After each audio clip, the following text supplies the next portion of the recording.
Hello children. कल महाराष्ट्र वाले offend हो गए थे यार, है ना। मैंने कहा चला आज हरियाणा वालों को ऑफेंड कर देते हैं। तो आपको पता है हरियाणा का फेवरेट स्पोर्ट कौन सा है? हरियाणा का फेवरेट स्पोर्ट है गौरक्षा।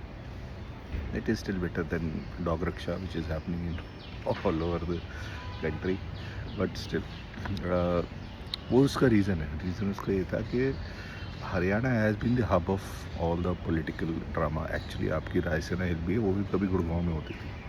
खैर, Haryana, Delhi is surrounded by Haryanvis all across. आपके 3 साइड जो है कैपिटल ऑफ इंडिया के सराउंडेड बाय हरियाणवीज, और जवाहरलाल नेहरू बड़े डरते डरते कहते थे कि हरियाणा, दिल्ली की सुरक्षा हरियाणा के हाथ में। तो हरियाणा में एक समय में ब्रिटिशर्स बहुत थे, सब लोगों का हब भी यहीं होता था। तो उस समय से पहले जितनी भी वॉर रिलेटेड बिजनेस होता था वो यही होता था, है ना। जैसे कि मेरा जो शहर है, गांव, ये पेवा के पास हमारा जो गांव है, वहाँ से लेके आपके गुजरात तक घोड़ों की ट्रेडिंग होती थी। तो जो भाटी राजपूत है, ये घोड़ों की ट्रेडिंग किया करते थे। तो ये भाटी राजपूत, एक पर होता हूँ फेमस कौन है, भुट्टो। जो भुट्टोज हैं वो भाटी राजपूत होते हैं, तो जो बाद में कन्वर्ट हो गए। ऐसे ही बहुत सारे राजपूत हैं जो कन्वर्ट हुए, उन्हें बोलते थे रांगड़। रांगड़ ट्राइब होता था, तो जब कन्वर्ट हुए तो उनको रांगड़ कहने लग गए राजपूतों को। तो अब वो कन्वर्ट हो गए तो वो ऑब्वियसली उनका ट्राइबल हो गया, सब कुछ हो गया। तो हरियाणा में बहुत ज़्यादा क्या बोलते थे उनको, हत्थे होते थे। हत्थे मतलब कसाई खाना। तो उनके 2 तरह के बिजनेसेस होते थे। एक बिजनेस जींद में होता था, एक मेन, एक रोहतक में, फलाना ढिमाका। उनका बेसिकली ये था कि गोरों को काव मीट, उनको स्टेक खाना था, और मुसलमान भी खाते थे, है ना। अब जो उसके साथ जो हिंदू थे उन्हें थोड़ी दिक्कत होती थी, बट वो चल रहा था कि गोरों का राज था और ज़्यादातर मुसलमान आर्मी में थे, तो अपना क्या कहते हैं, उनकी चल रही थी दादागिरी। साथ में और क्या करते थे, जिस भी बाज़ार को उन्हें कब्ज़ा करना होता था, वहाँ पे एक मीट मार्केट खोल देते थे और खुले में गाय का मीट बेचने शुरू करते थे।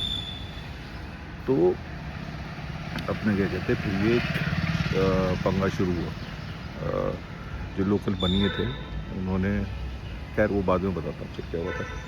तो बीच पे एक एपिसोड ये हुआ कि कासू रांगड़, जो शुद्ध हरियाणवी मुसलमान राजपूत था, उसने उसके खेत में एक बड़द, मतलब एक सांड घुसा। तो वो सांड, जैसे सरकारी सांड बोलते हैं ना, सांड को कोई कुछ नहीं कहता था, क्योंकि वो मीटिंग के काम आते थे, वो गांव में घूमते रहते थे, उन्हें कुछ नहीं कहता था। अब भी बोलते हैं राणा सांड, सरकारी सांड। तो जिनकी शादी नहीं होती उन्हें सरकारी सांड बोल देते। तो खैर, I keep on digressing, I don't know why. तो फिर हमारे ये हाँ, तो इन्होंने अपने क्या कहते हैं, वो बड़े घुसाए इनके खेतों में, इन्होंने मार के खा लिया। ये 4 भाई थे, 3-4 भाई थे। तो जब गांव वालों को पता लगा, उन्होंने, जिनका बलद था, उन्होंने कहा भाई तुमने हमारा बलद मार दिया, ये क्या बदतमीजी है। तो उन्होंने कहा जी हम मुसलमान थे, हमारे खेत में आया, हमने मार दिया, ठीक है, मार दिया। तो उससे चिढ़ के उन्होंने, एक डाकू होता था चौधरी हरफूल सिंह, जब हम बड़े मजाक में बोलते हैं हरफूल सिंह, लोगों को पता नहीं। हरफूल जो था, जुलाना गांव का था। उसकी स्टोरी ये थी कि वो, उसकी माँ बचपन में मर गई थी, सैड स्टोरी। सौतेली माँ आ गई थी। फिर वो फर्स्ट वर्ल्ड वॉर में लड़ाई लड़ने चला गया, वहाँ से अच्छी लड़ाई लड़ी। उसके बाद वहाँ से एक जो अफसर था, उसने एक जर्मन मेड पिस्टल उसे दे दी थी। वो जो था ना, जर्मनी वाली जो फ्लिप होती थी, तो बड़ी अच्छी सी दिखती थी वो। तो अपना क्या कहते हैं, ये उसे लेके यहाँ आ गया। तो यहाँ पे इसने अपना ज़मीन जायदाद मांगी, ज़मीन जायदाद नहीं मिली, तो फिर ये इसने अपने ख़ानदान में काफ़ी लोगों को गोली वोली मार दी थी। फिर ये डाकू बन गया था, लॉन्ग स्टोरी शॉर्ट। फिर ये, इसको किसी साधु ने बोला कि भाई तेरा ही लाइफ का पर्पस है, तुझे गाय की रक्षा करनी है ना। तो गाय की रक्षा करनी है तो ठीक है भाई, सब करते हैं। तो उसने कहा ठीक है जी। तो उसने जितने भी हत्थे होते, हत्थे जैसे मैं बताया, कसाई खाने, इनको आज़ाद कराने का जिम्मा उठा लिया। तो जिम्मा उठाया तो इसने भाई ने इसकी और इसकी बीवी दोनों, जिसकी गर्लफ्रेंड थी पहले, तो उन्होंने मिलके हत्थों में घुसते थे, कसाईयों को मारते थे और गाय को आज़ाद कराते थे। तो फिर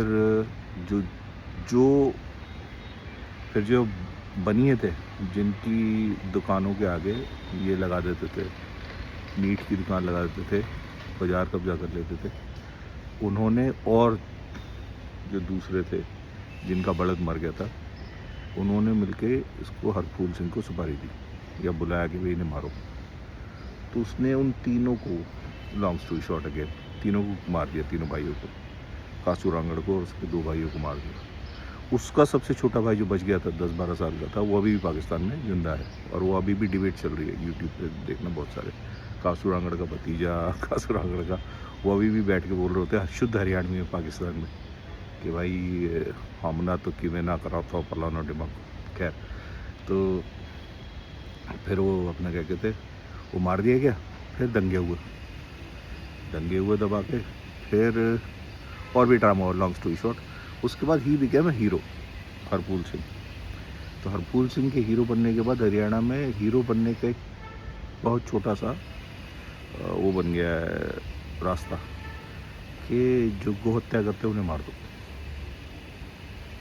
इसीलिए मोनू मानेसर, इसीलिए ये जो जीपे लेके पीछे दौड़ते हैं मेवात की तरफ जाने वाले। हालांकि मेवात में भी गाय का इतना शौक नहीं रखा जाता था, ये मेवात पे पता है ज़बरदस्ती होने लग गया है, पहले नहीं होता था। तो बात तो यह ना यार, I understand the sentiments also कि भाई जब मैं कह रहा हूँ मेरी माँ इसे मत खा, कुछ और खा ले, है ना, ज़रूरी है वही खाना, डोंट डू इट, भाई है तू पगले। एनीवेज, तो that is the reason why this cow रक्षा दल्स एग्जिस्ट, है ना। लॉन्ग स्टोरी होगी, 7 मिनट की बस, शॉर्ट।